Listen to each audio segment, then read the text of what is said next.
നിലവിൽ ജയസൂര്യ അമേരിക്കയിലാണുള്ളത്. അദ്ദേഹം ഉടൻ നാട്ടിലേക്ക് മടങ്ങില്ല എന്ന വിവരം കൂടിയുണ്ട്. അദ്ദേഹവും നല്ല മുൻകത്തി പെണ്ണ്, വലിയ തറവാട്ടേര്.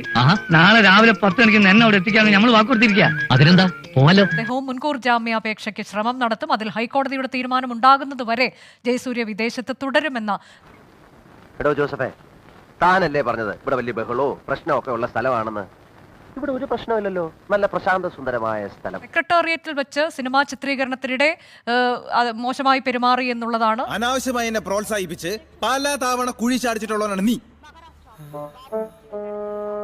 നിനക്ക് ആത്മവിശ്വാസം തരുന്നത് എന്റെ തെറ്റല്ലേ? എടാ, കഴിവില്ലാത്തവനോട് കഴിവില്ല എന്ന് തുറന്നു പറഞ്ഞവനാണ് യഥാർത്ഥ സുഹൃത്ത്. നിലവിൽ ജയസൂര്യ ന്യൂയോർക്കിലാണ് ഉള്ളത്. അവിടെ തന്നെ കുറച്ച് ദിവസം കൂടി തുടരുമെന്നുള്ളതാണ് സുഹൃത്തുക്കളുമായി ബന്ധപ്പെട്ട കേന്ദ്രങ്ങൾ പറയുന്നത്. നാട്ടിലെത്തിയാൽ താൻ അറസ്റ്റ് ചെയ്യപ്പെടുമെന്നും ജയിലിൽ പോകേണ്ടി വരുമെന്നുമുള്ള പേടി ജയസൂര്യക്കുണ്ട്.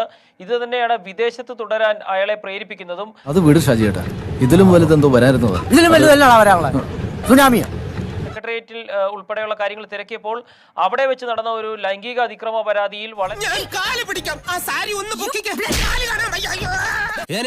ഞാൻ പോകുന്നു. Bye bye.